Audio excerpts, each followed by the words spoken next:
Jadi Dr. Muna silakan untuk kita bersiaran lagi perkongsian pelaksanaan amali secara online bagi 3 lagi universiti. Silakan Dr. Muna sebagai moderator. Terima kasih Prof. Madia Dr. Laili daripada PASTEM UMT. Saya rasa kita punya momentum tu dah semakin meningkat dengan perkongsian masalah, cabaran, isu yang dihadapi.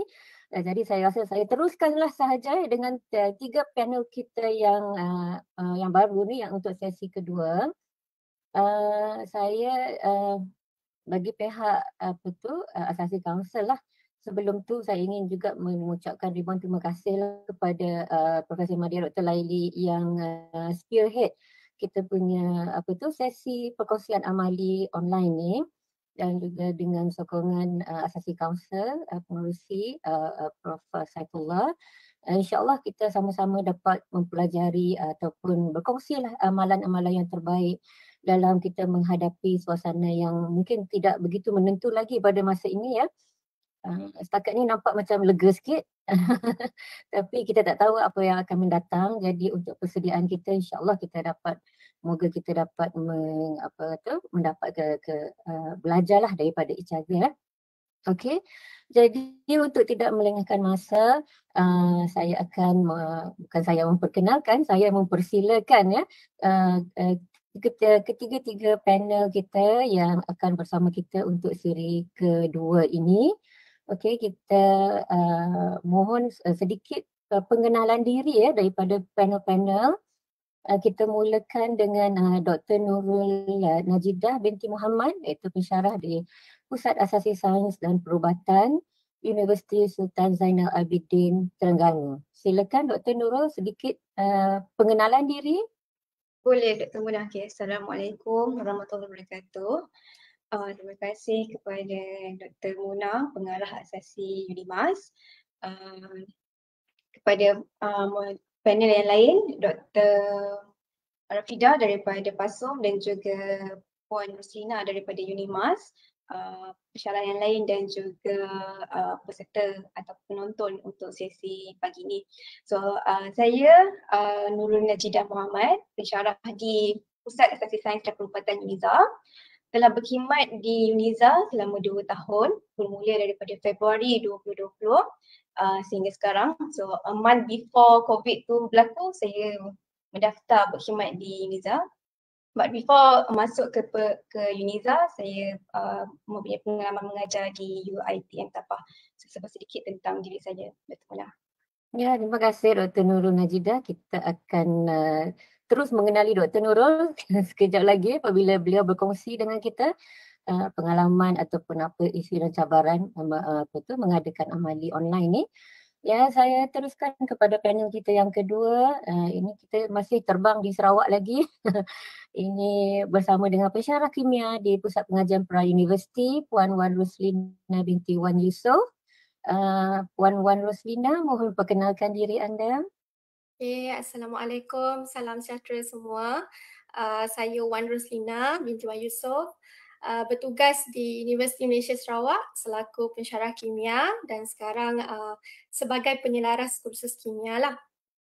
Secara kasarnya saya berkhidmat di sini setelah 10 tahun dah berkhidmat di Sarawak, dan insyaAllah akan terus menabur jasa di bumi Sarawak, insyaAllah. Okay. Amin.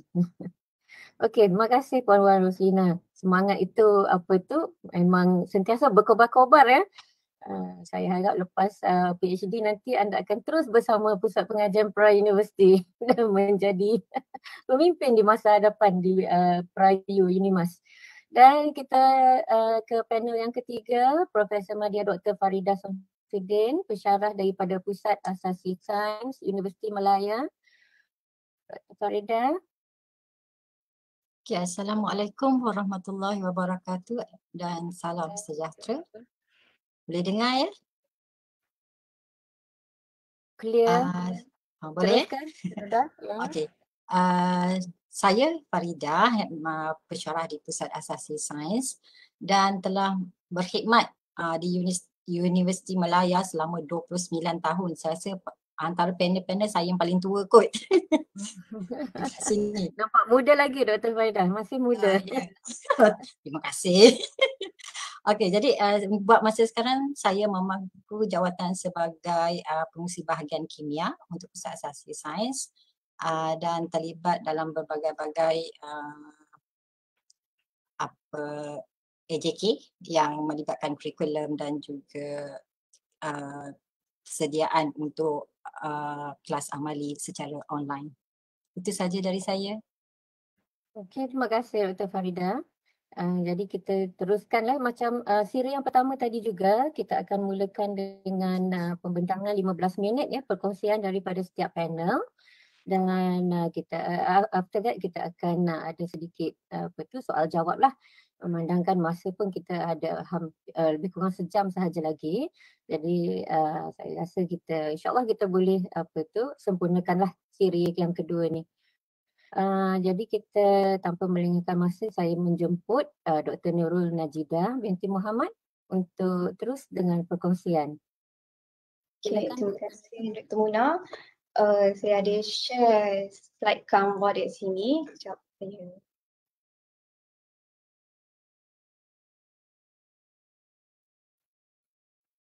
Okay, semua boleh nampak Dr. Muna saya punya slide sharing?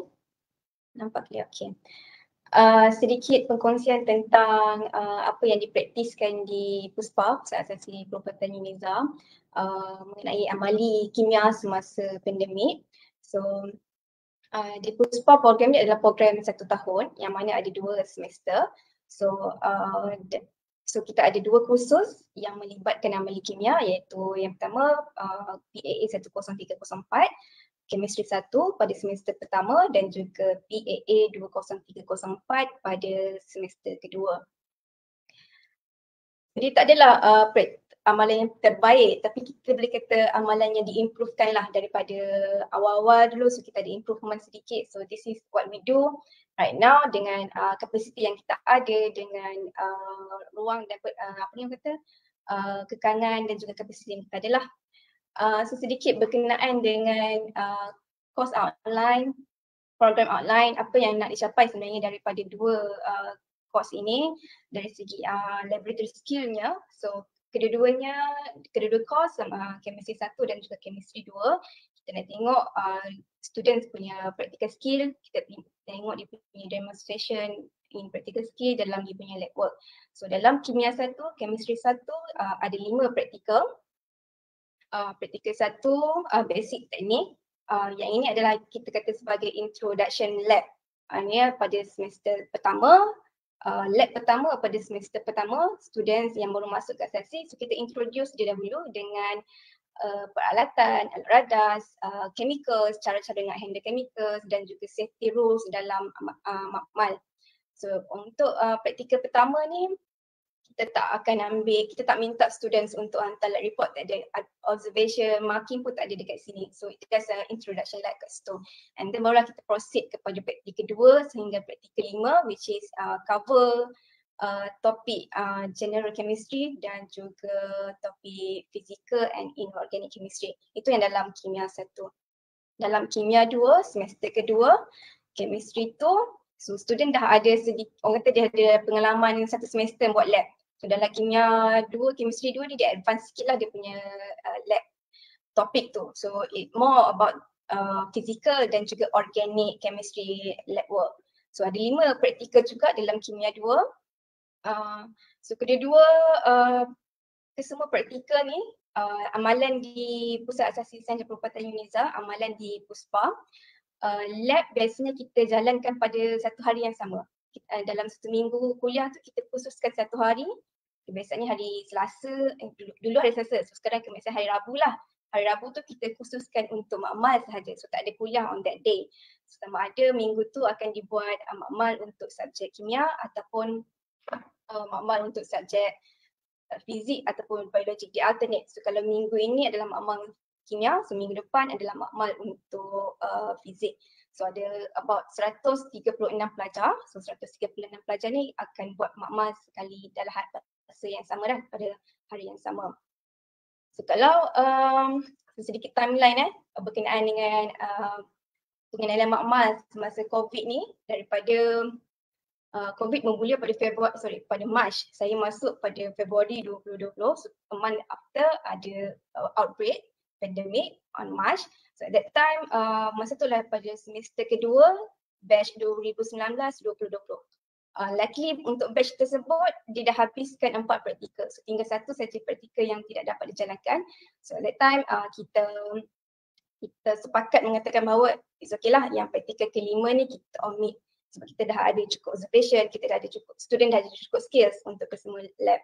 So masuk kepada semester 1, masuk kepada batch yang baru, semester 1, 2020, 2021. Pada semester tersebut ada 2 lab yang dijalankan secara online. Pada masa tersebut students masuk ke kampus dan walaupun ada apa kata sekejap PKP, sekejap tak PKP, so student dah masuk kampus, ada yang lepas mid-sem tu dia balik rumah balik. So at that time ada 2 lab yang dijalankan secara online. Masuk kepada semester kedua, alhamdulillah we had the privilege untuk adakan lab secara face to face. Semua lab dijalankan secara face to face, even though at that time ada kelas yang ada lecture yang kuliah yang dijalankan secara online, tapi kita ada peluang, kita ada peluang untuk buat lab secara face to face. So pada sekarang ini current semester 1 batch 2021-2022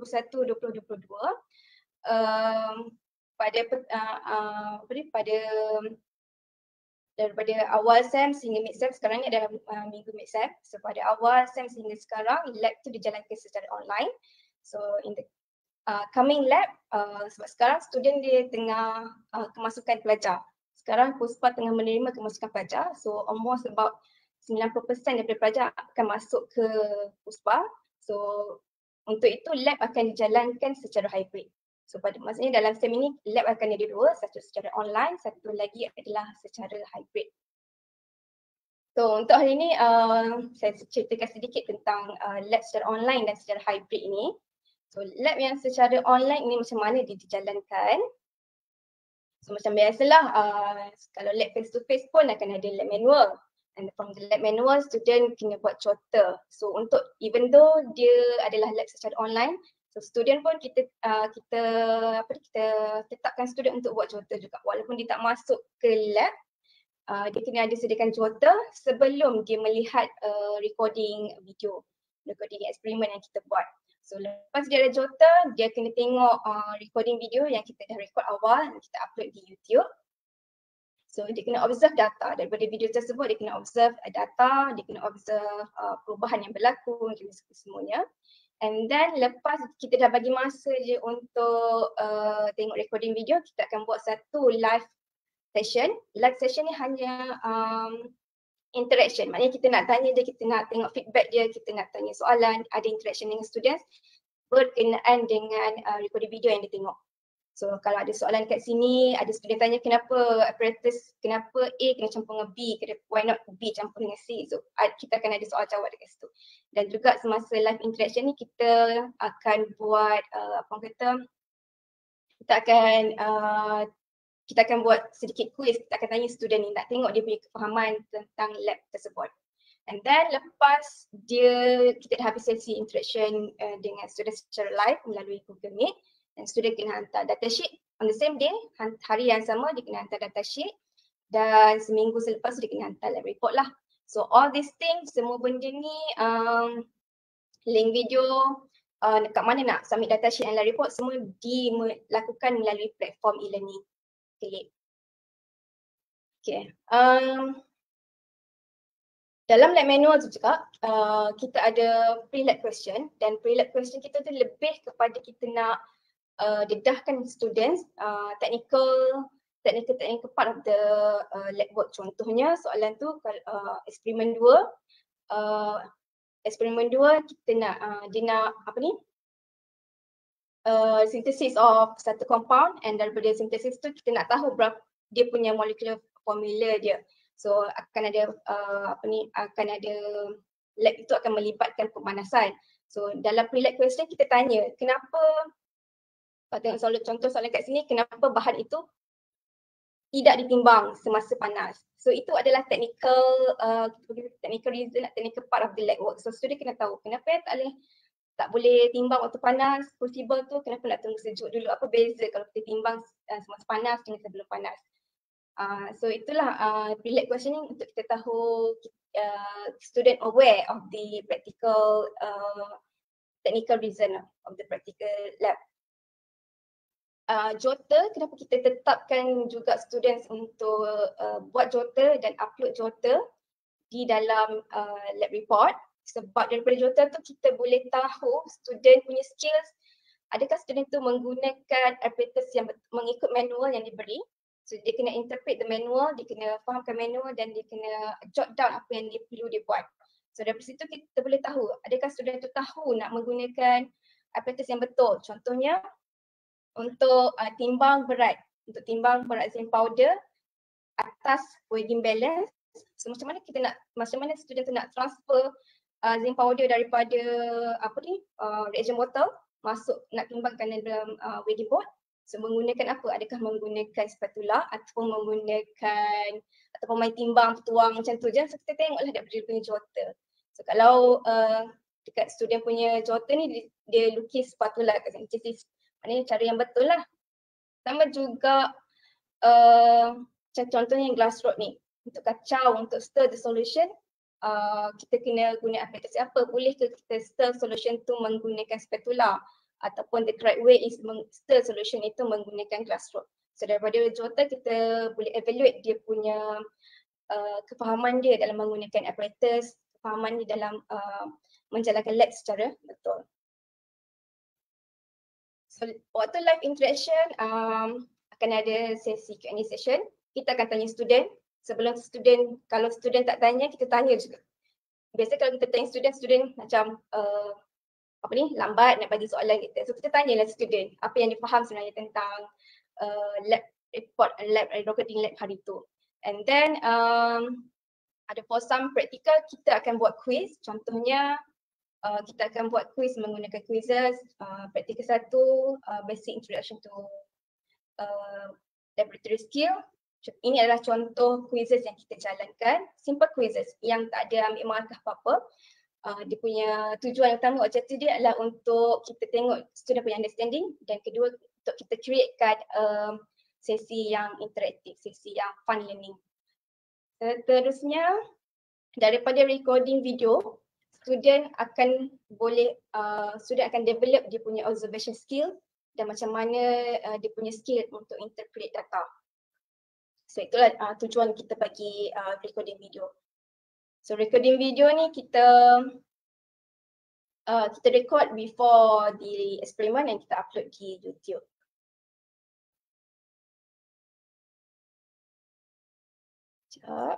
Okay. So itu adalah yang dijalankan secara online. 3 praktikal telah dijalankan secara online dan 2 lagi praktikal akan dijalankan secara hybrid. Kenapa hybrid? Sebab student kemasukan pelajar ke kampus adalah tidak 100%. Ada yang masuk kampus, ada yang berada di rumah. So 90% ada berada di kampus. So yang 90% ini akan menjalankan lab secara face to face. Lagi about 10% akan menjalankan lab secara online. So macam mana hybrid ini berlaku? So student yang buat lab dekat secara face to face, dalam satu grup pelajar itu akan ada seorang yang akan buat lab di rumah. So pelajar yang buat lab dekat makmal face to face itu, dia akan buat live conference dengan kawan dia yang dekat rumah. So dia akan tunjukkan dia tengah buat apa, campur bahan apa dan sebagainya. So akan ada live interaction dekat situ antara pelajar di makmal dengan pelajar di rumah. Dan pensyarah pun akan interrupt lah, bukan interrupt macam mana, pensyarah pun akan berinteraksi lah, tanya student dekat rumah apa yang kawan dia tengah buat, ataupun kita tanya student yang dekat makmal apa yang sebenarnya tengah lakukan. Okay. And then daripada video tersebut, student yang berada di rumah perlu membuat satu presentation video. Dia kena terangkan balik video yang kawan dia dah record, kawan dia dah tunjuk tadi tu, dia kena terangkan balik apa yang berlaku sebenarnya. So daripada video itulah kita observe dia punya skill, observation skill. Dekat student dekat mama, kita observe dia secara direct. Student yang dekat rumah, kita observe dia melalui presentation video. And then macam biasa, both have to submit data sheet and also lab report. So itulah sedikit sebanyak amalan yang dilakukan di PUSPA. So saya boleh katakan bahawa untuk melakukan lab secara online dan juga hybrid ni diperlukan teamwork dan juga komitmen. Teamwork among the lecturers dan juga kerjasama daripada staf mukmal dan juga komitmen daripada pelajar. So kalau pelajar tu tak bagi komitmen, memang walaupun kita rancang dah dengan sebaiknya, tapi the delivery tu tak akan sampai sekiranya pelajar tu tidak menerima apa yang kita bagi. So that's it. Dr. Muna, mungkin daripada saya sharing daripada PUSPA. Okay, terima kasih Dr. Nurul. It's a very good sharing. Saya rasa banyak yang kita pelajari lah daripada PUSPA, sharing daripada PUSPA, especially on the hybrid, amali hybrid ya. Itu mungkin kita juga akan mengalami amali hybrid, memandangkan ada pelajar-pelajar yang tidak dapat masuk kampus disebabkan status vaccination yang tak komplit dan sebagainya lah. Ya. Kita dapat lihatlah walaupun bilangan pelajar di sesuatu asasi tu tak sama sama ada macam PUSPA ada dalam 100 lebih je ya pelajar asasi yang sedang mengikuti program. Dan tadi kita juga mendengar perkongsian daripada pusat-pusat asasi yang asasi yang mempunyai ramai pelajar seperti UiTM dan juga UIA UIAM. Walaupun bilangan pelajar tidak sama, tapi effort yang perlu dimasuk yang perlu ada segala persiapan, segala orang kata infrastruktur yang perlu ada sama juga ya, dia tak ada orang kata perbezaan lah walaupun asasi itu kecil ataupun besar, tapi the amount of work that the lecturer have to do sama juga ya, cuma mungkin perbezaannya adalah lagi segi monitoring students, assessment dan sebagainya lah. Tapi persediaan untuk mengadakan amali itu saya kira daripada apa yang Dr. Nurul dah present tadi, amount of work tu sama juga dengan jika asasi itu mempunyai ribuan pelajar ya. Kami sikit Dr. Muna, tapi pensyarah pun sikit. Lagilah the workload akan fall on the shoulder of the few lecturers. Tahniah lah kepada PUSPA yang dapat orang kata menjalankan amali walaupun dengan penuh cabaran, dapat menjalankan dengan jayanya lah daripada satu tahun ke satu tahun lah ya. Kita bermula daripada last year yang terkejut dengan tiba-tiba pandemik kan, ditutup semuanya, quite agak cemas jugalah pada masa itu, tapi alhamdulillah saya lihat semua pusat asasi telah berjaya menggraduatkan pelajar-pelajar batch yang mula-mula COVID tu dan diikuti dengan batch 2020 dan sekarang ni batch 2021 kita still follow the same pattern lah insyaAllah. Okay, terima kasih Dr. Nurul. Jadi kita akan dengar pula ya perkongsian daripada Pusat Pengajian Pra-Universiti UNIMAS, daripada pensyarah kimia kami ya yang juga merupakan penyelaras kursus kimia ya di Prayu, itu Puan Wan Roslina binti Wan Yusof. Saya rasa boleh teruskanlah ya dengan Puan Wan Roslina, silakan. Okay, terima kasih Prof. Madia Dr. Muna Sabri. Selaku pengarah Pusat Pengajian Pra-Universiti UNIMAS, selaku bos saya. Okay, selaku moderator untuk webinar kita pada hari ini. So, saya share screen dahulu.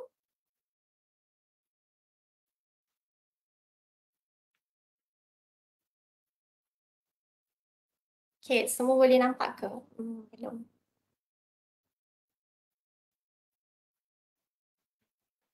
Belum lagi. Belum lagi. Kejap.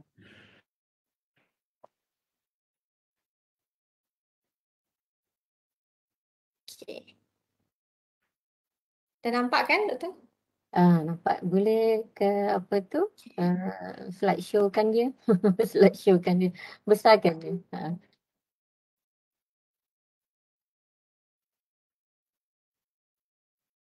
Oops. Dapat ke, Puan? Dapat dia cuma ni sikit. Okay, lambat sikit. Okay. Alright, yeah, good. Okay, so Assalamualaikum semua. sebagai perkongsian lah amalan terbaik amali sains kimia untuk klien kita, untuk pelajar kita.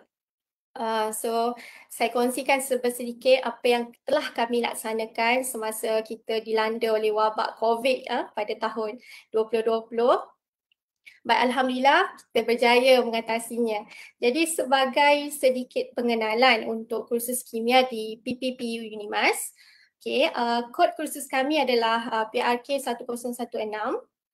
Ini adalah untuk kimia 1 pada semester 1 dan PRK 1026 untuk kimia 2 pada semester 2. Jadi pada penilaian kursus kimia bagi kedua-dua kursus, amali sebenarnya contribute 20% kepada total credit mark pelajar, iaitu 10% untuk lab report dan another 10% untuk lab work. Jadi agak besar sini 20% untuk para pelajar. So kalau para pelajar saya ada dengar pada hari ini, inilah yang akan kamu dapat nanti 20% daripada amali kita. Okay, so untuk amali kimia, kalau laboratory work, this 10% ni kita sebenarnya mengukur tahap psikomotor. Kita mengukur learning domain psikomotor student. Okay, to be specific, it is level P3 guided response. So untuk lab work, ada 5 eksperimen dijalankan sepanjang semester 1 dan semester 2, sama saja bilangan eksperimennya. Dan ia dijalankan secara berkumpulan, yang mana satu kumpulan ada 3 orang pelajar. Tapi ada yang special case-nya, kadang-kadang ada pelajar yang berhenti, ada pelajar yang tiba-tiba tarik diri, ada masalah. So tinggallah 2 orang. So minimumnya adalah 2 orang satu kumpulan, 2 hingga 3. So just a small group lah. And then markah akan diberikan based on technical, ethics in the lab and then their pre-lab book.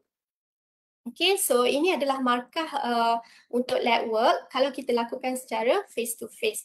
Dan alhamdulillah pada tahun lepas semasa kita telah dilanda COVID pada Mac, masa tu kita telah habis jalankan eksperimen kimia. Sama juga dengan semester 1 pun kita bertuah sebab semua student kita masih lagi di PPU, masih lagi di sini. Okay, jadi kita boleh habiskan semua praktikal secara face to face. Cuma untuk semester 2 kita perlu buat adjustment, kita jalankan semua eksperimen untuk semester 2 pada penghujung semester 1. So itu yang kita dapat buat, kita dapat plan untuk student kita pada last year, pada batch yang lepas. Tapi batch yang kali ni pembaharuan dibuatlah, kita buat lagi modification terhadap kita punya assessment. Okay, so untuk lab report sama saja, saya rasa praktis kita sama. After they have done their lab work, so we give them time to complete their report. So untuk sekarang pun sama, they have to complete their lab report. So satu group submit satu lab report. And then lab report tu mesti tulis tangan.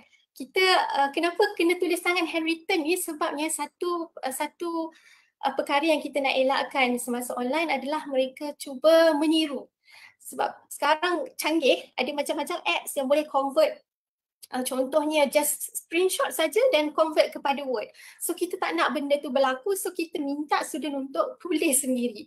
Okay, walaupun nampak macam agak macam kolot je kan, tapi sebenarnya itu adalah satu orang kata cara yang genuine untuk kita tahu yes, that student memang contribute for the lab report.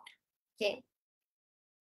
Alright, so before COVID pandemic kita punya lab berjalan mengikut stages ini, okay, lab group formation yang mana student select their own group members.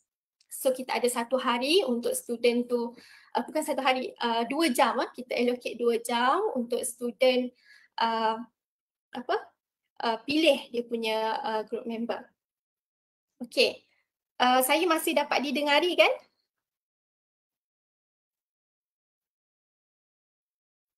Okay, alright.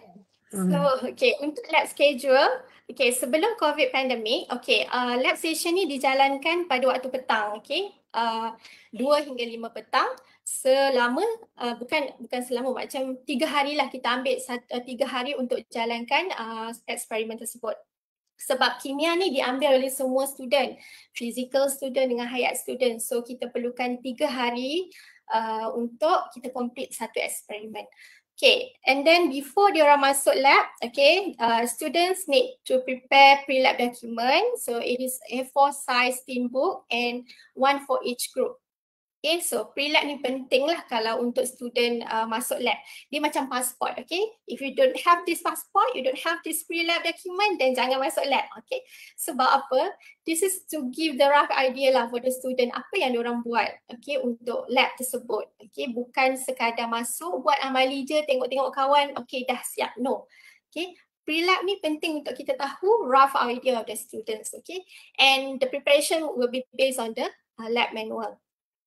And then dalam lab, of course, the assessment of practical work will be conducted. So based on the attire, okay, pakai lab coat ke tidak, kasut bertutup ke tak, okay. Nampak simple, but then this is important. And then attendance, apparatus handling, work attitude, whether he or she collaborate or not, or just passive saja, ataupun just jadi tunggangan gratis, kita tak nak benda tu. So kita tengok juga, bagi juga markah kepada work attitude. Techniques, this is a crucial part of the assessment. Okay, so every experiment akan ada teknik yang spesifik kita measure, kita assess student. And then at the end of the practical session, of course, there will be Q&A session. Okay, so para pelajar saya yang akan datang ke Sarawak nanti, so these are the stages yang you akan lakukan bila ada face-to-face session, insyaAllah. And then lab report, so each group submit one lab report for each of the experiments. So ini normal lah. Okay, but of course akan ada masalah lepas ni. Okay, lepas ni kita bagi tahu apa masalah dia dan apa cara untuk atasi dia. Okay, so saya perkenalkan sikit lah kita punya lab manual PRK 1016, chemistry 1, dan ini adalah lab manual PRK 1026. So sebelum COVID pandemic memang kita akan gunakan lab manual ni lah.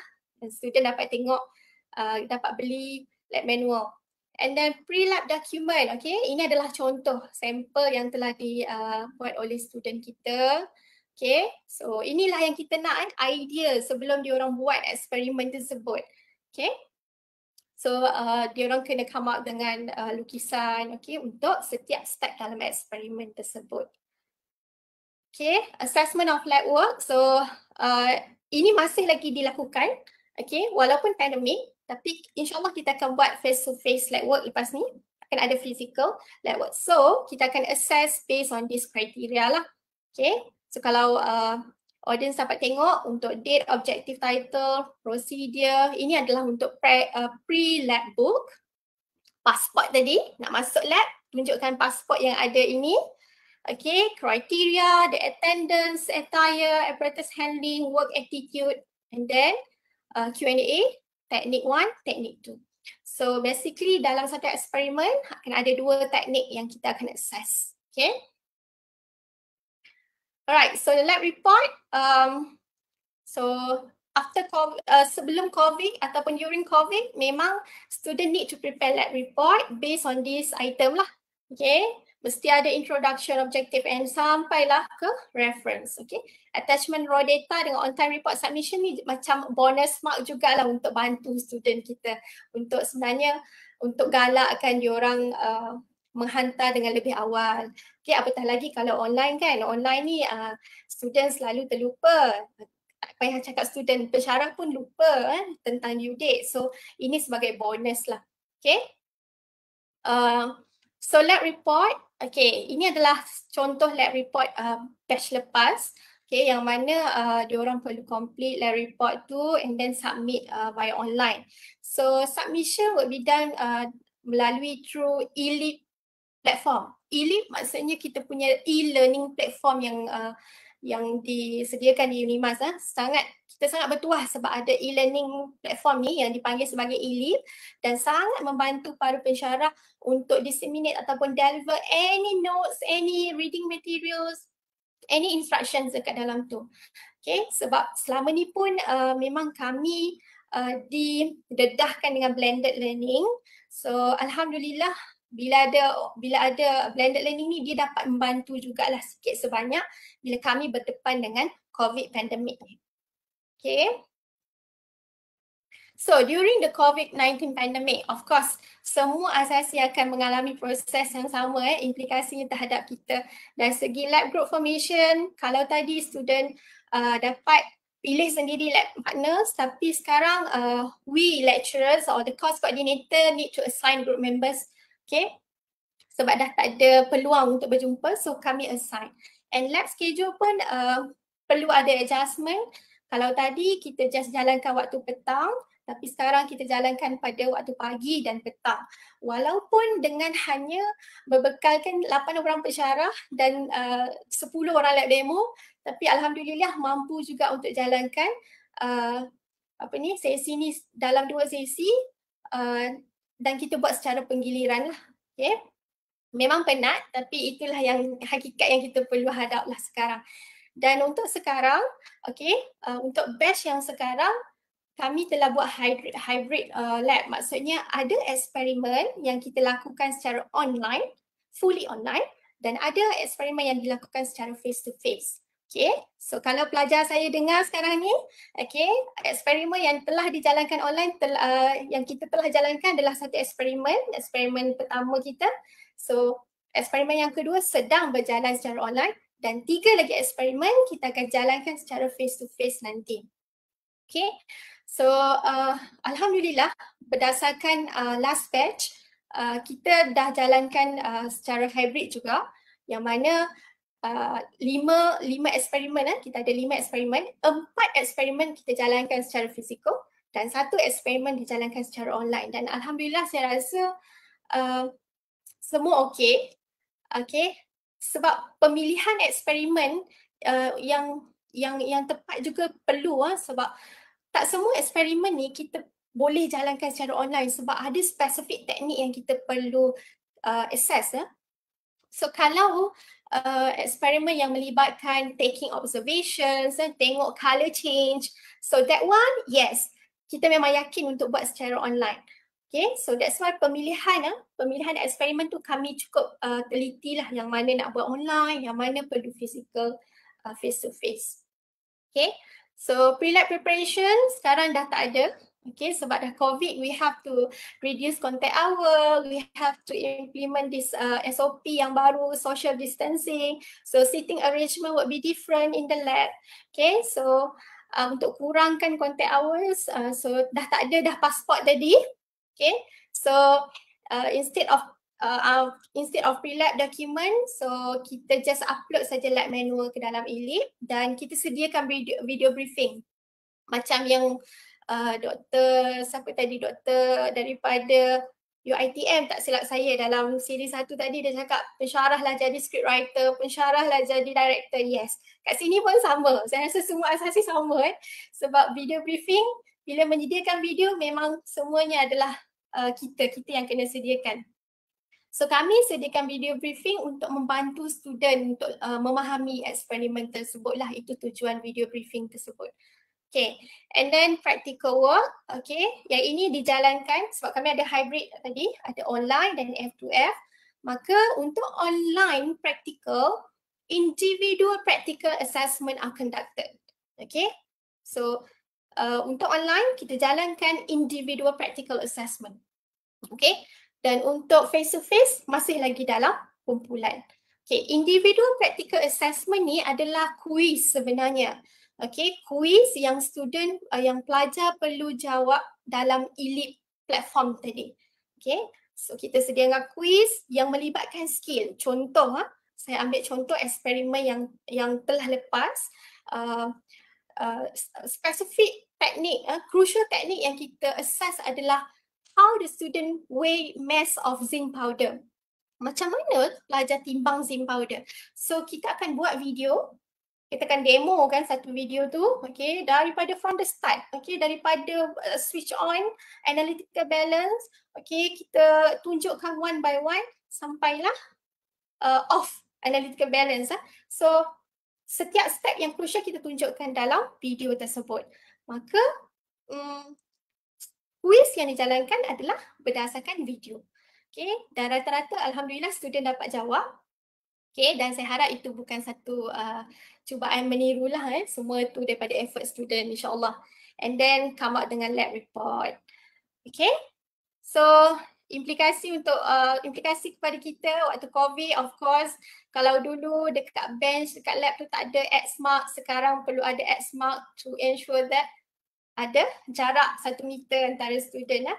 So antara group student tu sendiri, okay, so inilah implikasinya. Yang pertama, alhamdulillah berjaya kita atasi, berjaya kita buat semua tu dengan bantuan lab assistant. Attendance, okay, kalau dulu guna borang, sekarang guna QR code, okay. And then untuk face to face, okay, saya tunjukkan face to face lab session yang berlaku pada September 2020. Okay, gambar pertama ni pelajar mendengar video briefing.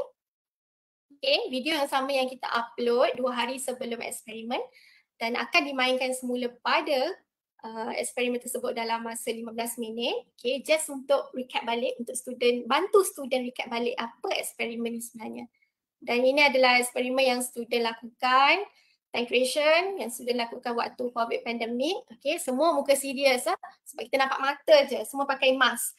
Okay, so inilah yang terjadi pada face-to-face lab session pada September tahun lepas. Okay, untuk online practical seperti mana yang saya terangkan tadi, kita buat video, okay, yang menerangkan step untuk contoh weighing, macam mana nak guna analytical balance. So kita tunjuk step by step, okay. And then untuk eksperimen yang memerlukan observations, okay, kita shoot betul-betul, like say macam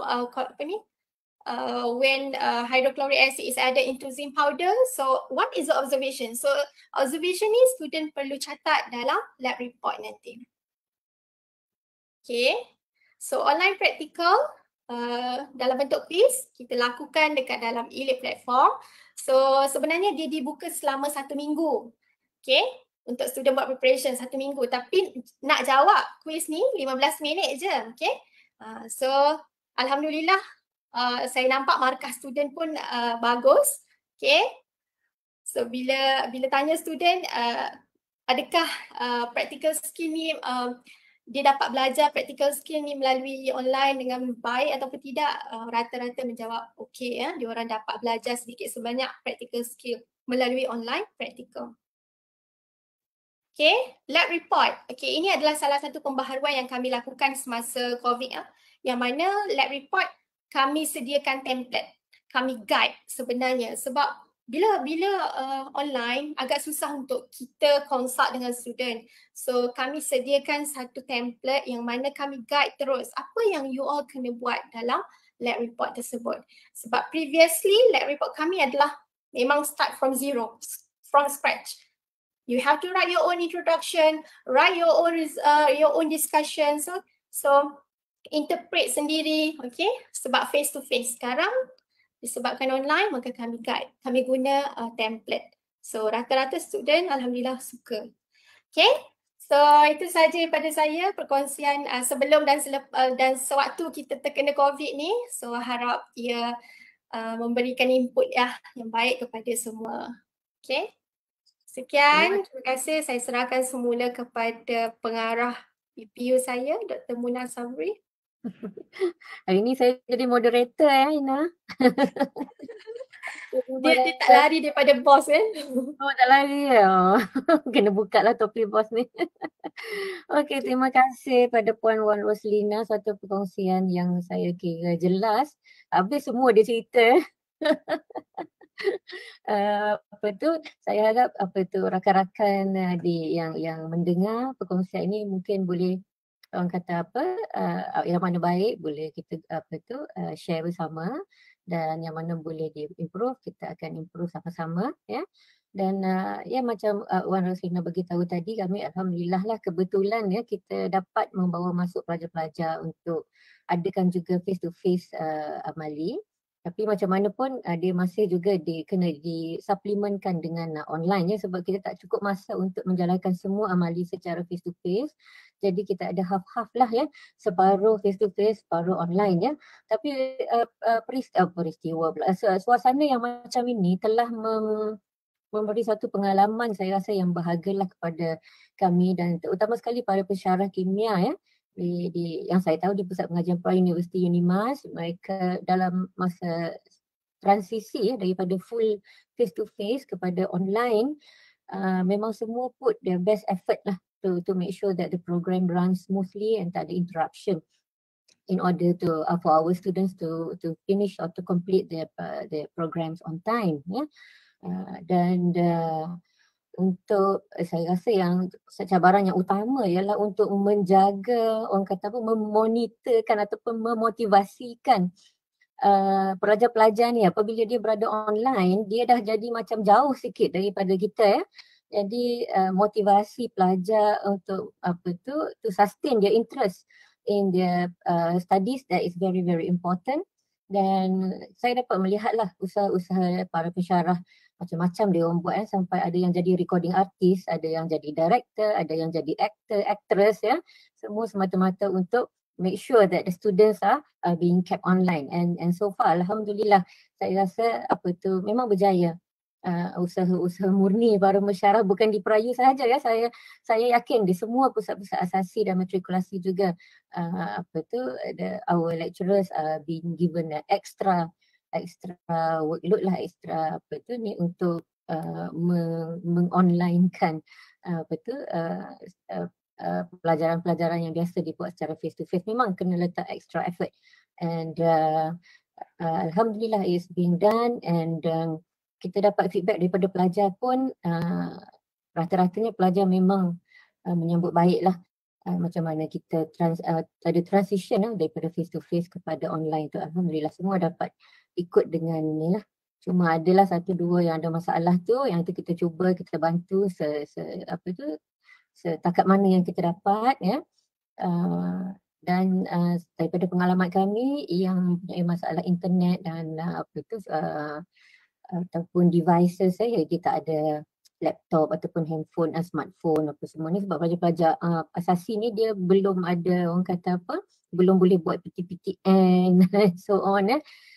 Jadi yang itu kita mohon bantuan daripada universiti untuk bawa masuk pelajar walaupun masa MCO pertama hari itu alhamdulillah top management telah membenarkan walaupun masa itu memang totally tak ada pergerakan pelajar, tapi kita masih dapat membawa masuk pelajar yang berkeperluan untuk mengikuti kelas-kelas ya, walaupun online tapi dia ada wifi di kampus dan juga bilik-bilik komputer yang dia orang boleh gunalah untuk bantu para pelajar ni. Okey. Jadi terima kasih Puan Roslina di atas perkongsian anda tadi. Dan kita move to panel kita yang ketiga yang terakhir pada hari ini, Profesor Madya Dr. Farida. Dan ini seorang yang amat lama berkhidmat di PASUM ya, Dr. Farida, dan saya rasa banyak pengalaman, banyak benda yang kita dapat pelajari daripada Prof. Madya Dr. Farida daripada perkongsian beliau nanti ya. So tanpa membuang masa silakan Prof. Madya Dr. Farida.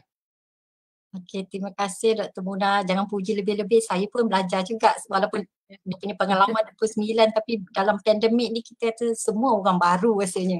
Ya. Memang baru. Semua sangat.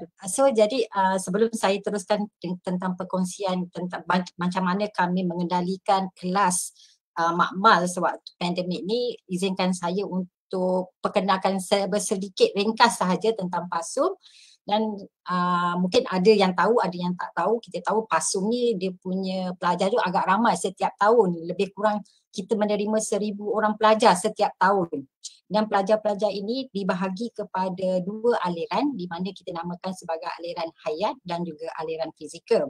Jadi siapa yang pergi ke aliran hayat dia lebih kepada nak buat perubatan ke, farmasis, fakulti sains dan sebagainya. Dan fizikal ni kita tahu menjurus kepada kejuruteraan dan apa yang lebih kepada fizikal punya teknik lah.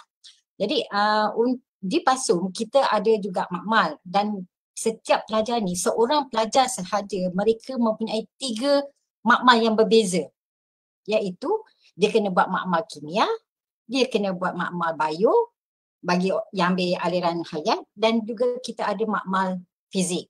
Dan setiap kali makmal mengambil masa selama 3 jam, solid 3 jam.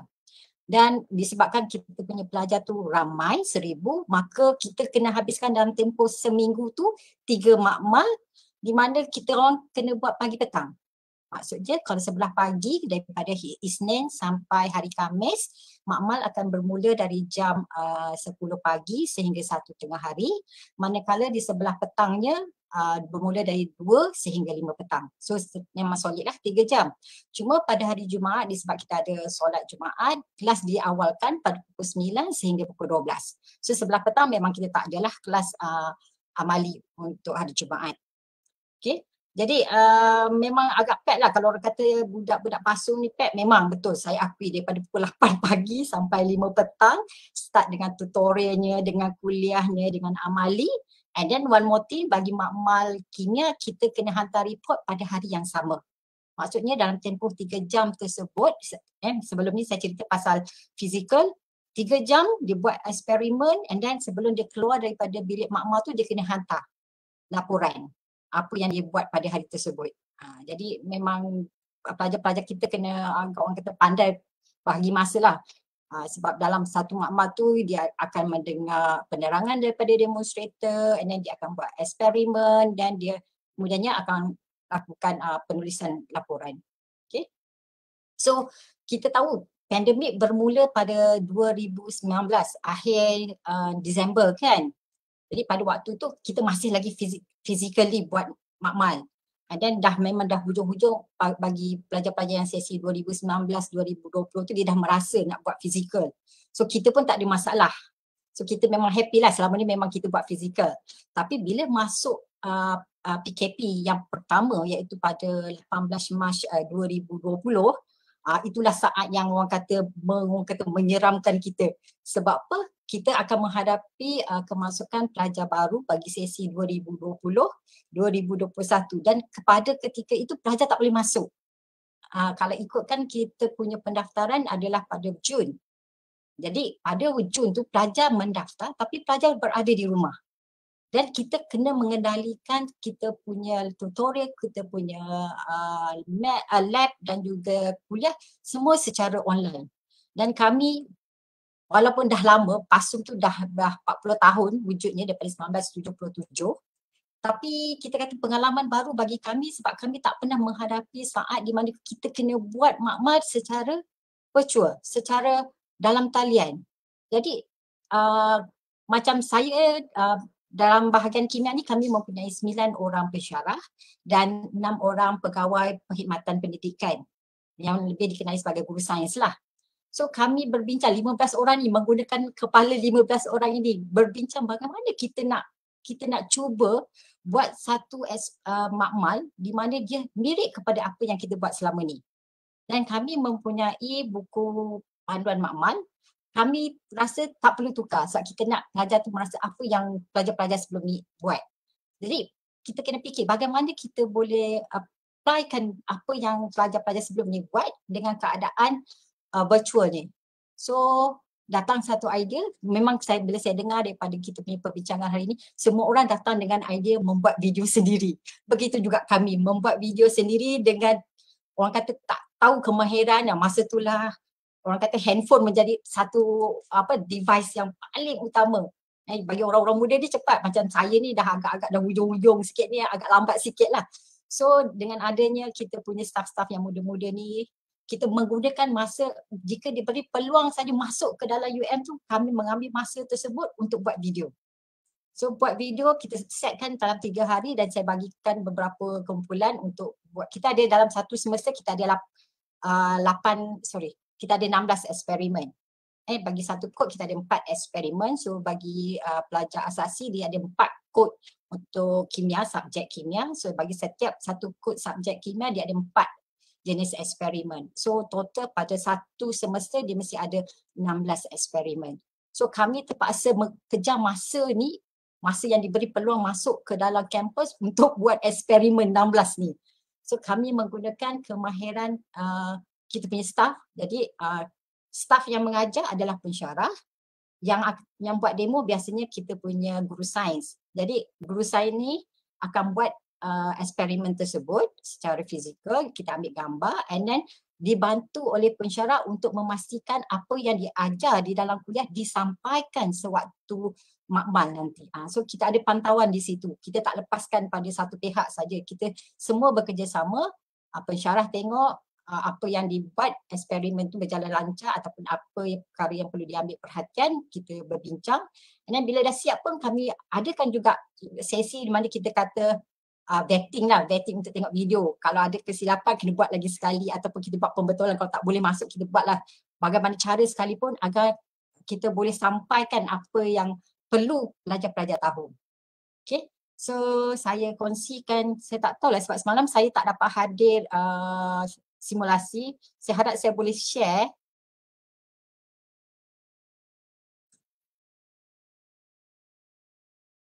Boleh ke nampak saya punya? Okey. Cuma kena tukar ke presentation. Presentation ya, sekejap ya. Ini okey ke? Okey, Doktor. Okey, saya mulakan, perkenalan saya dah mulakan tadi di mana saya telah menyatakan bahawa makmal kami selama 3 jam dan dalam satu makmal kami ada 2 orang yang berperanan penting di situ di mana kita namakan sebagai PIC. PIC ni adalah person in charge di mana dia lebih kepada pensyarah yang akan bertanggungjawab bagi perjalanan keseluruhan makmal tersebut. Dan demo ni, demo yang akan menerangkan kepada pelajar-pelajar tentang apa yang perlu dilakukan pada hari tersebut. Jadi kalau secara fizikal tak ada masalah sebab pensyarah memang berada di situ selama 3 jam. Tapi bila berlakunya amali secara dalam talian, PIC ni cuma peranannya 10 minit, 10 ke 15 minit untuk bagi penerangan pada peringkat awal tentang apa yang akan dilakukan pada hari tersebut dan kemudian dia akan standby saja di channel yang lain. Sebab kita bila buat makmal kita ada 4 channel utama and then bagi setiap satu kelas kita ada 3 lagi channel di mana dibahagi pada kelas-kelas yang kecil. Contohnya kita ada kelas besar HA dan dalam HA tu kita ada HA1, HA2, HA3 dan setiap satu kelas kecil itu mempunyai seorang demo. Itu yang maksudnya PIC dan juga demo. So perjalanan untuk 3 jam secara secara dalam talian sama juga seperti secara fizikal tapi kita ubah sedikit saja. Masa yang pertama PIC akan beri penerangan ringkas, kemudian PIC akan lepaskan kepada demo-demo, jadi pelajar-pelajar akan masuk ke channel demo-demo tersebut dan manakala pada masa yang kedua bila demo berhadapan dengan pelajar dia akan memberi penerangan tentang amali yang akan digunakan dengan menggunakan video. Dan sepanjang menonton video tersebut untuk kita elakkan pelajar-pelajar tu daripada orang kata kadang tu hilang, kita nampak aja dia on. Bila kita panggil dia tak jawab. Penat kita cari manalah tapi kita tengok dia ada kat situ.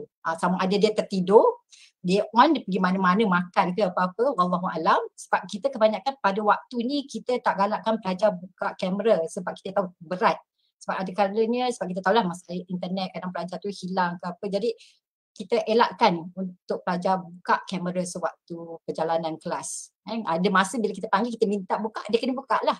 So jadi untuk mengelakkan kehilangan pelajar sewaktu penerangan, kita selitkan dengan soalan bonus. Jadi kita nak pastikan pelajar tu memang tengok betul-betul video tersebut dan memang seperti juga saya dengar tadi ada sengaja kita buat kesilapan dalam kita punya amali tu. Sebab apa? Masa ni lah kita nak gunakan soalan-soalan bonus ni. Kita nak tanya, betul tak dia ambil perhatian? Betul tak dia tahu benda ni salah?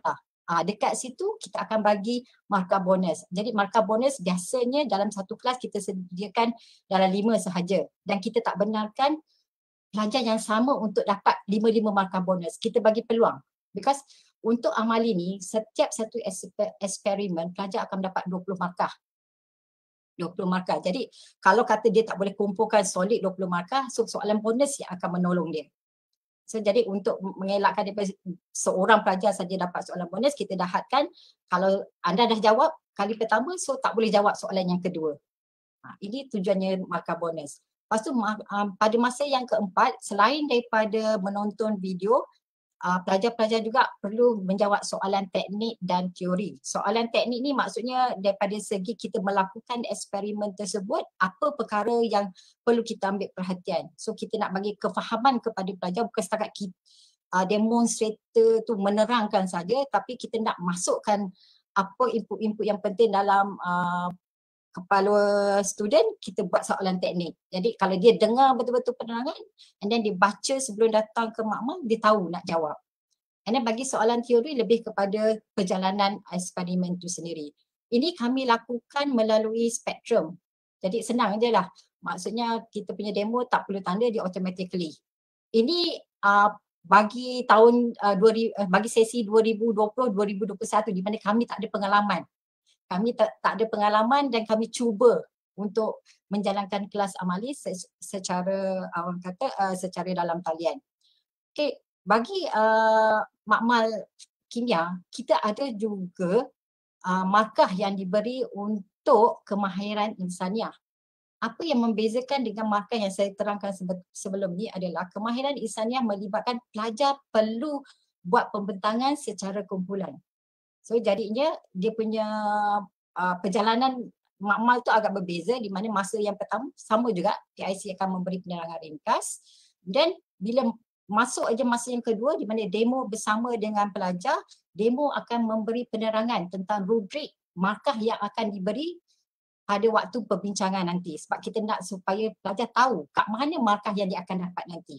So pelajar akan buat pembentangan secara berkumpulan. Kita dah set kan kumpulannya minggu sebelumnya. Okay, dan setiap kumpulan akan beri pembentangan selama 6 hingga 8 minit. Dan dalam masa tempoh 6 hingga 8 minit tersebut, selain daripada pembentangan daripada pelajar, ada juga soalan daripada demonstrator untuk menguji sama ada pelajar ini betul-betul faham apa yang diterangkan. Sebelum saya terlupa, pembentangan ini adalah melibatkan eksperimen yang akan dijalankan pada hari tersebut. Jadi pelajar-pelajar akan menggunakan panduan makmal, baca, and then dia akan buat dalam bentuk lukisan ke, ataupun dia buat dalam bentuk dia cari video yang mirip kepada eksperimen tu ke, ataupun dia buat alat yang mirip kepada alat radas yang akan digunakan dalam eksperimen pada hari tersebut. Nanti saya akan tunjuk ada apa orang kata alat DIY. Student kita reka sendiri, kita pun tak terfikir. Dia punya high order thinking dia tu, masa kita buat ni kita tak fikir pasal high order thinking, tapi bila dah buat kita suruh student tu bentang di hadapan kita, and then dia bentang daripada di luar jangkaan kita, maksudnya kita dah melepasi satu tahap. Dan maksudnya pandemik ni bukan keburukan, satu kebaikan bagi semua juga, di mana semua orang berusaha untuk memahamkan apa yang dia nak belajar. Okay? Dan pada masa yang kelima, seperti biasa kita ada juga soalan teknik dan soalan teori di mana pelajar perlu untuk menjawab melalui spektrum. Dan ini adalah rubrik bagi pembentangan. Kita bahagi kepada 4 kriteria di mana kita tengok daripada segi persediaan dia, pengetahuan teknikalnya, kelancaran dan kerjasama ahli kumpulan. Kita tak nak seorang aja yang bercakap, yang lain duduk aja. So dia ada macam tu. Sebab dia dah siap dah slide dia. Lepas tu seorang duduk aja, terangkan. Ataupun dia bawa aja alat. Sebab kita ada masanya kita suruh dia ambil video. Dan dia uploadkan dekat YouTube dan sebagainya. Dan kita nak semua ada peranan masing-masing. Tak banyak sikit pun dia mesti bercakap pada waktu itu supaya dia dapat markah penuh. Markah tetap ada sebab kita ada dia punya pemarkahan di situ, dan kita nak pastikan semua orang bukan sebagai orang kata lone ranger je kat situ. Dia duduk je ikut. Dia mesti memainkan peranan, mesti bagi tahu apa yang dia tahu supaya pembentangan tersebut menjadi lebih menarik. Dan kita lihat juga daripada sudut kreativiti. Yang kreativiti inilah yang penting di mana wujudnya alat-alat DIY. Kita kalau ada DIY tu kita bagi lebih markah lah. Maksudnya kalau patutnya markah tu dapat 3, mungkin dia akan dapat 4 ataupun dapat 5. Okey, yang itu adalah perjalanan sesi 2020-2021.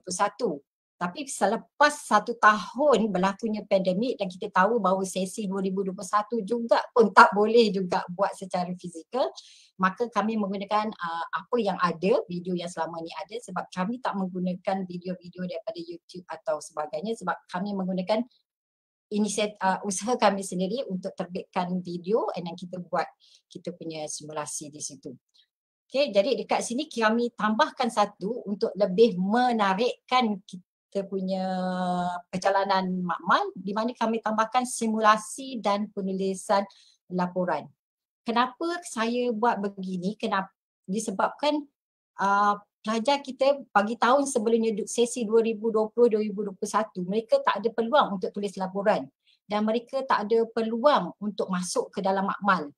Dan alhamdulillah atas inisiatif pengarah Pusat Asasi Sains, kita ada buat 3 minggu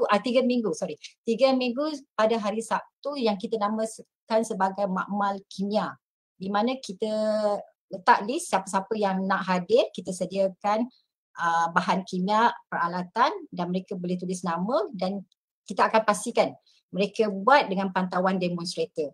So hasil daripada makmal kimia, kita namakan klinik makmal kimia. Hasil daripada klinik tersebut didapati ramai yang pelajar rasa dia seronok mengikuti makmal secara fizikal.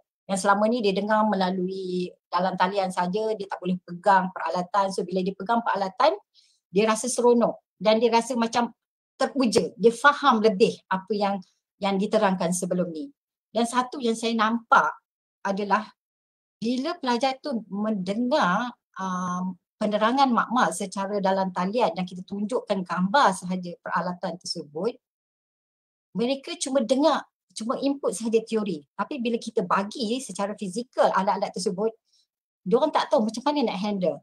Contohnya bila kita sebutkan, okey letakkan larutan tu dalam burette, dia pergi ambil pipette. So kita kata macam mana dia nak buat titration dengan pipette sedangkan pipette tu pendek je. So dekat situ kita nampak, dia tak faham, dia nampak je sengatan tapi dia tak boleh nak bezakan antara burette dan juga pipette. So jadi hasil daripada situ kita asalah kalau diberi peluang, ini insyaAllah student kita akan masuk pada 23 hari bulan 10 minggu hadapan dan kita tinggal lagi 4 sahaja eksperimen yang belum dibuat lagi, maka kami telah memutuskan untuk menjalankan 2 eksperimen secara fizikal. Dan kita nak bagi peluang. Kenapa kami pilih 2? Sebab disebabkan penjarakan. Satu makmal di Pusat Asasi Sains, kalau tanpa pandemik ni, dia boleh memuat seramai 78 orang sekali jalan. Tapi disebabkan pandemik, kita dah jadi half, 38 orang. Jadi kita kena susun dengan bilangan pelajar yang banyak, so kita rasa tak mampu nak buat setiap minggu. So jadi kita pilih 2 sahaja eksperimen yang kita rasa pelajar boleh, daripada satu eksperimen tu dia boleh melihat semua pelbagai, boleh buat titration, boleh buat penimbangan. Jadi kita pilih eksperimen yang orang kata dia boleh merangkumi keseluruhan teknik-teknik yang student patut tahu bila dia memasuki alam degree nanti. Okay. So dekat sini simulasi dan penulisan laporan ni, untuk makluman simulasi ni telah disediakan oleh staf kami juga yang agak pakar dalam IT. So kami bersyukur jugalah dapat staff yang selain daripada pandai bahagian kimia, dia pun juga pandai bahagian IT. Jadi menolong juga, kalau tidak nak kena mencari juga pakar-pakar kan, kita dengan orang kata tak pandai, cuma pandai bahagian mengajar saja. Untuk buat teknik-teknik ni kita perlu orang yang lebih arif lagi. So alhamdulillah kita dah mulakan dengan simulasi. Okey, sebelum saya akhiri taklimat saya tentang ini, bersedikit apa yang saya dapat daripada amali secara dalam talian adalah seperti yang saya nyatakan sebentar tadi, pelajar hanya tahu teori tapi tak tahu cara pengendalian sebenarnya alat radas tersebut dan kemudian mereka pun tak pernah pegang sewaktu di zaman persekolahan. Okay, selain daripada itu, masalah yang memang kritikal sangat, internet, pelajar keluar masuk. Kadang tu ialah mungkin kalau dia ada masalah yang internet ni, kita minta supaya pelajar tu beri bukti. At least you WhatsApp you punya demo ke siapa-siapa je memberitahu masalah. Kalau tak ada bekalan elektrik pun kami minta juga bukti mengatakan tak ada bekalan elektrik pada waktu itu sebab kita tak nak penalize student. Kita pun kesian juga kepada student. Jadi memang ada seorang pelajar tu memang dia sangat baguslah bagi saya. Bila kita kata bukti you tak ada internet, you tak ada internet disebabkan tiada bekalan elektrik, dia tunjukkan notis tiada bekalan elektrik. Ada yang ambil gambar rumah dia buka switch tu tak ada lampu, ditunjukkan dalam bentuk video. Kita menerima, kita faham masalah tu. Cuma kita nak latih student jangan orang kata mudah untuk dia tidak menghadirkan diri dalam makmal. So alhamdulillah lah pelajar-pelajar tahun ni agak baik sikit bagi tahu kita kalau ada masalah. Dan kelebihan yang saya dapat daripada amali secara dalam talian adalah inisiatif pelajar untuk menghasilkan alat secara DIY. Dan saya tunjukkan di sini, inilah alat-alat dia. Dan saya memang tak jangka, kalau kita tengok dekat gambar yang pertama ni, ini adalah analytical balance, betul kan? So tapi kita tak fikir macam mana dia nak ambil analytical balance tu kat rumah dia. So pelajar ni selalu kreatif, dia ambil penimbang yang kita buat kuih tu, lepas tu dia letakkan plastik sebagai orang kata pintu analytical balance. So kita ini dah lebih daripada biasa, luar biasa ni. So bila kita fikir macam ni, ini pun boleh jadi salah satu daripada orang kata markah bonus untuk pelajar-pelajar tersebut. Yang ini adalah kaki retort. Dia gambarkan kaki retort. Yang ini adalah botol yang kita letakkan air sulin. Dan ini budak ni dia tak dapat cari macam-macam alat yang untuk jadikan DIY, tapi dia bentukkan DIY. Ini sebenarnya lukisan sahaja, lukisan kertas, dia potong kertas bentuk macam tu, and then dia ambil kotak, dia letakkan ni bentuk macam hot plate tu, and then dia letak dika. Maksudnya dia melakukan pemanasan di situ. Dekat sini pun sama juga. Kalau tengok dekat sini macam betul aja heating plate di situ ataupun hot plate. Tapi sebenarnya tidak, penimbang aja. Tapi kreatif budak-budak tersebut. Macam ni tong ni dia buat daripada penyepit baju kita, and then bagi nampak panjang sikit dia letakkan kayu aiskrim tu. Dan satu lagi yang kami tak jangka juga ni, dia buat kaki retort daripada Lego. Nak menunjukkan eksperimen tu melibatkan titration sebenarnya, dan dia perlu letakkan burette tu dekat kaki retort. So dia nak tunjukkan dia buat pentitratan, and then macam mana dia standkan burette tu lah. Beginilah caranya. Dan satu lagi, ini pun kreatif juga, dia buat di luar rumah. And then dia gunakan ni tripod. Dia gunakan tripod sebagai kaki retort. And then dia pegang kat sini. Ini adalah burette dia, ini dia punya beakernya. So saya rasa daripada keadaan pandemik kita ni, dia memang ada pro and cons dia. Kalau kita tengok daripada sudut cons dia, memanglah kita rasa susahnya, kita tak boleh bertemu dengan pelajar, macam-macam kita nak kena buat. Tapi daripada segi yang kita tak jangkakan, pelajar-pelajar ni menjadi lebih kreatif dan secara tak langsung dia akan terfikir dalam bentuk high order thinkings. Okay, itu sahaja daripada saya, perkongsian yang saya dapat kongsi bagi pihak PASUM. Terima kasih. Terima kasih Profesor Madya, Dr. Faridah. Satu perkongsian yang amat menarik. Ya, bukan saja pensyarah yang menjadi kreatif, saya nampak daripada perkongsian Dr. Faridah, student pun jadi kreatif. Ya, habis peralatan rumah di dapur, mak punya penimbang, ayah punya tripod, semua dikeluar jadi peralatan makmal ya. Walaupun benda tu kita nampak macam it's trivial, tapi dia sesuatu yang orang kata mengasah minda lah pelajar-pelajar ni. Memang satu kita punya pelajar asasi ni adalah satu golongan yang unik lah sebab dia daripada fresh from school and sebelah kaki di universiti ya. Jadi anything yang can mematangkan mereka itu I mean it's worthwhile lah untuk kita kita carilah, maksudnya ada potensi dalam pelajar-pelajar tu sekalian. Jadi terima kasih sekali lagi Profesor Madya, Dr. Faridah. Sebelum tu saya teringin nak tanya, yang klinik makmal kimia tu yang itu dia optional ya? Dia bukan tak di-assess ya? Dia optional sebab kita nak bagi peluang masa sesi tersebut pelajar cuma buat 2 eksperimen. Ada yang sempat lakukan 2 eksperimen secara fizikal. Sebab eksperimen kami yang pertama adalah introduction to laboratory. So dia tak pegang alat-alat sangat-sangat. Dia just tengok penimbang apa semua. So ada setengah kumpulan dah pergi eksperimen yang kedua di mana dia buat volumetry. Tapi ada juga kumpulan yang tak sempat disebabkan PKP tu. So jadi kita nak bagi peluang kepada pelajar daripada nanti bila dia masuk under degree nanti kan daripada macam Dr. Laidi ke Dr. siapa tadi ada terangkan, saya akan tanya student saya daripada asasi mana. Jadi kalau dia kata asasi pasal tak tahu apa benda, ya kita nak juga lah kan bagi pendedahan kepada pelajar-pelajar tersebut supaya bukan pergi dengan kosong. At least they know something about amali itu sendiri. So, kita buka dan kita buat selama 3 minggu. Alhamdulillah kita dapat dalam 100 orang lah. Dan kita buat juga survey untuk dapatkan feedback apa perasaan mereka bila datang buat sendiri eksperimen. Satu idea yang menarik yang saya rasa kita boleh dapat manfaat bersama lah, yang mana yang terpaksa menjalankan amali fully online mungkin klinik-klinik makmal kimia macam ni will be beneficial to the students sebab bila dia masuk ke degree memang dia perlukan skill-skill ni. Kita ni di asasi kita punya program amat pendek tak sampai setahun pun kan.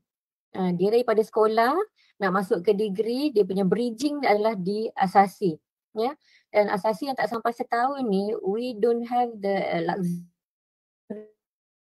of time untuk orang kata bawa ke depan eksperimen-eksperimen yang crucial, bawa ke depan mungkin ke tahun kedua, tahun ketiga. Memang tak ada tahun kedua, ketiga dia setahun sahaja bersama kita.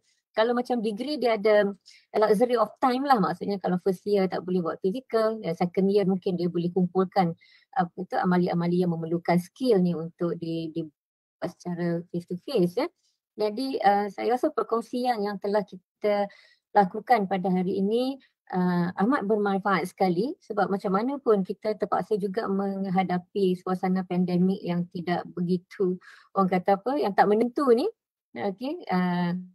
Kadang-kadang fully tak boleh masuk, kadang-kadang half-half kan. Tambah pula kami di over the sea ni Unimas dengan UMS kami di seberang laut. Jadi kita ada juga orang kata prosedur kemasukan ke Sarawak dan Sabah ni yang mungkin lain sikit lah daripada yang dihadapi oleh pusat-pusat asasi di Semenanjung. Jadi kita terpaksa bersedialah dengan apa juga cabaran yang akan mendatang. Dan yang mana yang kita telah berkongsi pada hari ini, saya rasa kita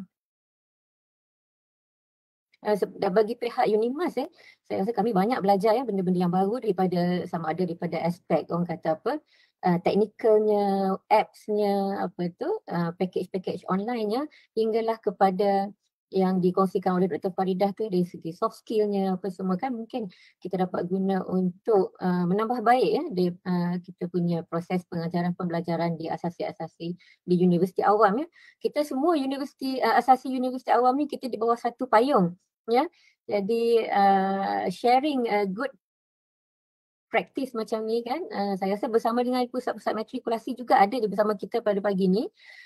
InsyaAllah boleh mengeratkan lagi lah usaha sama kolaborasi antara pusat-pusat asasi dan juga bahagian matrikulasi ni insyaAllah untuk kebaikan bersama kita dah terlajak masa sebenarnya dan kita ada yang second round tu saya rasa untuk bertanyakan isu dan cabaran ni saya rasakan telah dirangkumkan dengan baik sekali oleh ketiga-tiga panel kita. Apabila semua masa sharing tadi telah juga bangkit beberapa isu dan cabaran Jadi saya rasa kalau kita just go kalau ada apa-apa soalan daripada public ataupun daripada Facebook ke apa ke mungkin kita boleh terus ke soalan-soalan yang yang dikemukakan. Ada tak yang ni? Sebab saya tak dapat nak access my Facebook at the moment. Jadi saya mohon Dr. Laili. Di Facebook tak ada soalan. Ada soalan, Okey, alright. sebab saya rasa panel-panel ni dia dah berikan penjelasan yang jelas kan. Nampak Yes. sangat Ya. betul structured lah penerangan mereka tu Dr. Munah. Ya, Cuma very saya nak clear. tanya je dengan UM tu yang berkaitan dengan yang klinik tu doktor. Apa maksud tadi sebab saya dapat dengar sekejap. Jadi klinik tu kalau kita difahamkan maksudnya dia buat tu secara apa tu, siapa-siapa saja boleh join ke untuk slot-slot tertentu doktor? Okey, untuk yang kita punya percubaan yang kali pertama tahun ni lah untuk sesi 2020-2021 yang tak ada peluang masuk tu, kita tetapkan satu eksperimen. 3 minggu tu eksperimen yang sama sebab kita nak bagi peluang pelajar ramai yang mencuba masuk sebab kita ada limitation disebabkan SOP. So satu lab cuma boleh penuh 38 orang saja. So kita buat dalam tempoh 3 minggu tersebut dan student tu sebenarnya masa dalam talian tu dia dah belajar dah eksperimen tersebut. Dia dah tahu. Cuma bila pergi dekat situ kita dah tak ada sesi penerangan daripada demo. Kita kata okay, you dah tahu, you buat. Demo cuma pantau. Kalau dia ada masalah, demo akan assess mereka and then dia akan tulis sebab kita telah galakkan ataupun memang kita mestikan setiap pelajar bila nak masuk lab mesti ada jotter. Kita dah terapkan amalan ni. Jadi siapa-siapa pelajar PASUM yang masuk ke lab, dia ada 3 benda yang dia perlu bersedia. Dia kena pakai lab coat, dia kena pakai goggles tu, and then dia kena pastikan dia bawa jotter. Dan sekarang ni jotter pula kita dah nampak satu bentuk jotter lukisan di mana bila dia sebelum melakukan eksperimen dia kena summarizekan dalam bentuk gambar. Jadi demonstrator akan tengok dan demonstrator akan tanya betul-betul apa yang dia faham tentang lukisan dia. So jadi yang klinik tu kami memang bagi peluang saja. Kami tak orang kata tak ada buat betul-betul mesti ada demo penerangan ke tidak. Kami biarkan dan demo dan juga pensyarah pada ketika itu cuma pusing saja. Kalau ada masalah kami bantu. Bagus, itu satu inisiatif yang bagus Dr. Munah kan. Okey Dr. Munah, ada soalan daripada Datuk Jamil. Okey, Datuk Muhammad Jamil ada dekat Facebook rupanya. Okey Dr. Munah, saya bacakan daripada orang hebat kita ni. Okey, pensyarah otai chemistry ni lama dah ni Dia tanya dengan panel lah kot. Okay. Selain daripada template report yang disediakan, adakah eksperimen-eksperimen yang mana pelajar diarah untuk membuat laporan dari sifar?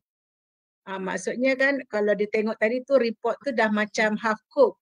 Dia dah sedia kan. Tetapi kalau dulu-dulu tu kita buat report tu daripada kosong, kita buat sendiri. So dia kata adakah disediakan eksperimen yang mana pelajar diarah untuk membuat laporan dari sifar.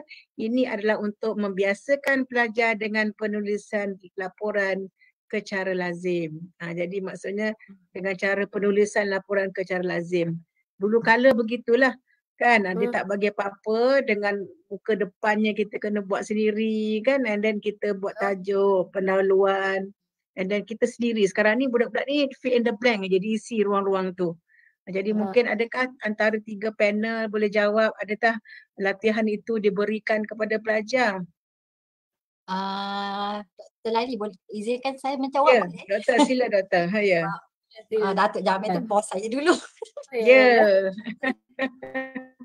Sebab saya mengambil nasihat daripada Prof Jamil juga sebenarnya. Dia telah menasihatkan kami ini orang-orang yang bekerja di PASU kena pastikan bahawa setiap pelajar dari PASU tahu cara penulisan laporan yang betul. So untuk sesi 2020-2021 sebab kita pertama kali menghadapi kelas secara online memang tak terfikir macam mana nak buat. So tapi tahun ini penambahbaikan, tadi saya ada juga tunjuk dalam slide saya, kita ada simulasi. So simulasi tu contohnya dia buat pentitratan dan dia akan gerakkan cursor tu supaya contohnya warna berubah. So bila warna berubah dia akan ambil bacaan. So mereka akan menggunakan bacaan secara simulasi itu untuk menulis laporan daripada zero macam biasa. So memang kita tak ada template. Bagi kimia kami tak buat template. Mungkin bahagian lain dia ada cara masing-masing, tapi bagi bahagian kimia PASUM memang kami nak latihkan pelajar supaya faham apa sebenarnya dia perlu lihat bila dia buat eksperimen. That's why bila dia buat simulasi, dia masih lagi tetap kena tulis dalam buku jota dia apa contohnya initial reading, final reading. Daripada situ dia tulis laporan. Dan kalau ada perubahan warna, dia kena tulis juga di jota sebelum dia transfer ke laporan. Kita kena ada dua. Jota kena seiring dengan dia punya laporan tersebut. Itu amalan bagi PASUM lah. Okey, saya rasa dia bertanya. Okey, ada soalan kedua lagi tu Dr. Mona, saya bacakan juga ya. Daripada Datuk Jamil. Ada apa cadangan membina yang perlu IPT laksanakan untuk mengatasi kurang pengalaman amali sebenar kepada pelajar yang berjaya memasuki program ijazah sarjana muda, terutama dalam bidang sains dan teknologi. Perlukah diadakan kelas amali tambahan semasa cuti Sabtu dan Ahad dan cuti semester untuk meningkatkan skills amali? Jadi kalau tengok tadi tu UM dia dah mengambil inisiatif. Dia dah membuat seperti open lab. Kan Dr. Farida dia buat open lab. Okey, you pergilah selagi you ada kemahuan. Itu satu cara yang bagus kan. Pelajar-pelajar tu at least kalau dia rasa kalau dia ada minat, dia nak tahu, dia nak berkenalan dengan alat radas, pergilah buat open lab. Kalau dulu kita buat open day berkenalan dengan fakulti, sekarang ni open lab. Nak tahu, nak rasa, pegang. Kalau kita kata mungkin belajar online tu dia pegang buret begini. Cara dia tak boleh pegang dua-dua tangan. Jadi dia nak rasa. Okey, dia nak buat itu. Jadi itu salah satu lah kot Datuk Jamil. Kalau Datuk Jamil ada bersama dalam siaran Facebook, saya rasa pihak IPT di pihak asasi, itulah dia kot Dr. Muna ya, cara untuk dia macam yang UM buat tadi, dia buat open lab dan kita percaya juga Dr. Muna kan semua kita akan bagi diorang peluang juga. Tak dapat semester 1, semester 2. Dr. Muna mungkin boleh komen sikit. Ya, saya rasa di peringkat mungkin Datuk Jamil tanya lebih daripada peringkat degree juga kot. Sebab daripada dia kata persediaan kita daripada asasi ni ke degree, supaya dia pergi degree tu dia tak tahu langsung. Okay. Macam kita yang dalam perkongsian kita lah tadi, saya rasa yang ada extra one tu yang klinik makmal kimia tu lah yang dibuka untuk optional bagi student yang tak dapat face to face online tu kan. Face to face amali tu. Tapi kalau nak katakan Dr. Muna, kalau soalan dia tadi tu maaf bila berjaya memasuki program ijazah, maksudnya kat peringkat sarjana muda lah kot apa diorang nak buat begitu. Ya, saya rasa yang tu lebih di program-program ijazah lah kan. Ya, sarjana muda. Yang lebih khusus lah apakah skill-skill yang diorang perlukan.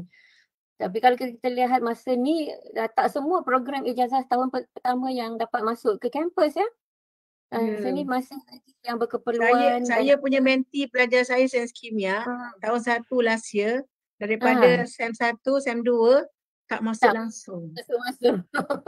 Masuk langsung. Tak tahu pun dia habis dapat result tu tak masuk lab langsung. Tetapi bila dah dibuka lab, dah dibuka peluang masuk, jadi UMT membawa masuk diorang tu keutamaan dibawa masuk. Jadi pelajar tahun 2 wajib. Skill ni sebelum dia bergraduat lah dengan ijazah sarjana muda nanti dia perlu juga satu sesi lah untuk skill-skill yang penting lah kan untuk student-student ni ada. Yang sekarang ni yang masuk first year pun kita tengok program-program yang memerlukan studio macam architecture kan. Program nursing yang memerlukan bit of clinical yang tu yang masuk. Yang lain-lain program sains lain masih tak masuk lagi first year. Jadi mungkin pihak fakulti, pihak program-program degree boleh fikirkan lah sesi tambahan macam yang dilakukan oleh PASUM tu. Mungkin tak boleh, kalau tak boleh nak wajibkan mungkin secara optional ke. Untuk memastikan pelajar-pelajar ni mempunyai skill yang diperlukan sebelum dia bergraduat. Kalau tidak kita tengok nanti nak pegang soldering pen pun tak betul yang tu bahaya tu. Dia pegang yang panas dia tak pegang the handle tu. Jadi saya harap insyaAllah lah kita sama-sama tengoklah sebab kita pun mengajar di peringkat degree juga. Mungkin kita boleh share lah this concern with faculty. InsyaAllah. Okey, ada apa-apa lagi soalan tak? Kalau tak ada, saya nak mengucapkan ribuan terima kasih lah dulu ni. Sekejap lagi terlupa nak ucap terima kasih pada Kita minta panel-panel. semua buka kamera Dr. Munah, tadi pun tak bergambar. Okey. Alright. Okey, sebelum ambil gambar, saya nak mengucapkan ribuan terima kasih lah kepada panel-panel kita yang bagi siri kedua ni, Dr. Nurul Najiha binti Muhammad daripada Pusat Asasi Uniza, Puan Wan Roslina binti Wan Yusof daripada Pusat Pengajian Pelayu Universiti Unimas, dan Prof. Madia Dr. Faridah daripada PASUM UM ya. Terima kasih banyak-banyak sebab telah menjadikan sesi perkongsian yang amat menarik sekali dan amat berfaedah ya. InsyaAllah kita dapat memanfaatkan bersama lah. Ramai juga pensyarah yang bersama dengan kita pada pagi ini, dan insyaAllah kita akan bersama-sama ke arah yang lebih baik. Okay. Over to you Dr. Laili. Okey, jadi terima kasih ya sahabat saya pengarah daripada Unimas, okey Dr. Munah yang pada kita sudah lama dah bersama dengan program asasi ya. Dan terima kasih kepada semua panel, semua hebat-hebat daripada tadi sampai sekarang ya, daripada pukul 9 tadi sampai ke pukul 1 kita masih lagi membincangkan isu-isu ini, dan saya percaya ramai lagi orang di luar sana ingin mendengar, melihat apa yang telah kita bincangkan. InsyaAllah siaran ini nanti kami akan jadikan link YouTube dan kita akan buat hebahan untuk di-share di mana-mana lah untuk sama-sama yang tak berpeluang pada hari ini untuk mendengar ya. Jadi Alhamdulillah Dr. Munah ya, impian kita daripada Majlis Asasi Council dengan dia punya penasihat dari pengurusinya Prof. Saifullah. Okey, beliau tak dapat hadir pada hari ini. Okey, jadi insyaAllah pada minggu hadapan Dr. Munah dan semua kita akan bersama dengan pensyarah-pensyarah untuk mereka berkongsi dengan pembelajaran subjek fizik. InsyaAllah pada minggu hadapan mungkin dalam masa yang sama kita akan cari panel-panel daripada asasi-asasi yang lain juga. Kita masih lagi banyak. Ni baru 6 asasi yang berkongsi. Kita ada lagi asasi, kita ada 13. Daripada matrikulasi pun mereka boleh berkongsi ya. Jadi kita akan kumpulkan semua panel-panel. InsyaAllah kita akan berkongsi daripada masa minggu depan, dan minggu seterusnya kita akan ada untuk subjek biologi. Okay, semoga ini menjadi manfaat kepada semua dan kita dapat berkongsi. Kita pun kadang-kadang tak nampak, tak terfikir apa orang buat. Jadi ini adalah satu perkongsian yang baik ya. Jadi good sharing. Jadi terima kasih kepada semua panel daripada pagi tadi. Okey, jadi kita boleh buka kamera kepada semua, kita ambil gambar ya. Jadi harapnya yang panel pagi tadi tu pun saya terlupa nak ambil gambar. Kalau ada lagi boleh sertai dan kita boleh bergambarlah buat kenangan. Silakan buka kamera semua. Terima kasih juga pada Datuk Jamil ya. Ya, Datuk Jamil kita, okey, yang setia menanti bersama kita bersama kita. Dia kalau orang kimia tu kan doktor orang tu kalau dalam jiwa dia sudah ada chemistry, sudah sebati, dia akan datang. Dia akan nak dengar, dia akan bagi pandangan. Itulah dia seorang sifu otai dalam bidang kimia ya. Dia mesti nak tahu sebab banyak sebenarnya. Kita panggil Datuk Jamil sepatutnya. Kan kalau kita akan buat sesi nanti kita panggil otai-otai pula untuk berkongsi. Ini kisah benar, tapi mungkin Datuk Jamil tu dia punya pandangan, idea dia. Pengalaman. Dia tak ada, kalau ada dalam ni kita panggil dia, tapi sebab dia bersiaran di Facebook. Kalau ada kita minta lagi sesi Dr. Laili. Sesi nanti ke pandangan dia. Boleh? Otai asasi. Otai kita panggil Prof. Norehan untuk matematik kan dan sebagainya. Okey, jadi kita bergambar semua ya. Jadi terima kasih kepada semua yang setia ni bersama kita pada pagi ini sampai ke tengah hari ya. Okey, Cik Tamizi, boleh Cik Tamizi abadikan ambil gambar ke? Okey, saya ambil gambar Okey. Cik Tamizi kena kira ada berapa page tu. Okey, saya kira. Okey, 1, 2, 3. Sekejap, baru satu page.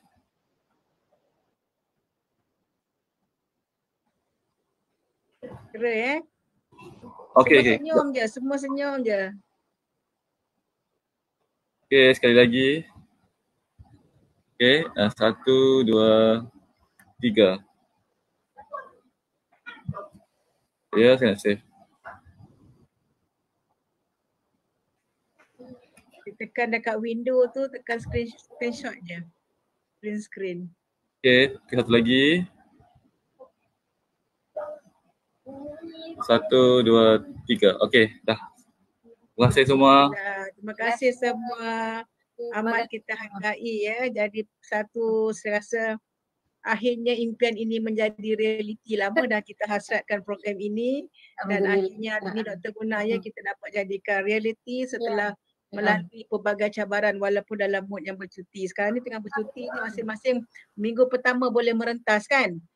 Jadi masing-masing tapi sebab kita seorang Dr. Munah bila nak balik kampung ni.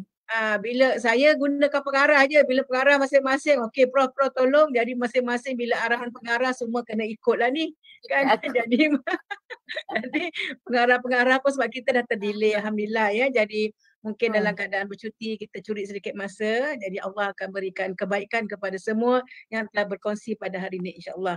Okay, jadi kepada semua kita ucapkan terima kasih, insyaAllah kita akan bersama lagi dalam siri bersama dengan fizik dan biologi dalam minggu-minggu seterusnya. Okey, itu saja daripada kami. Okey, sekian, terima kasih. Jangan lupa kehadiran ya, kita ada link kehadiran, kita akan berikan sijil kepada yang hadir dan kepada panel-panel juga sijil daripada Majlis Asasi Kaunsil.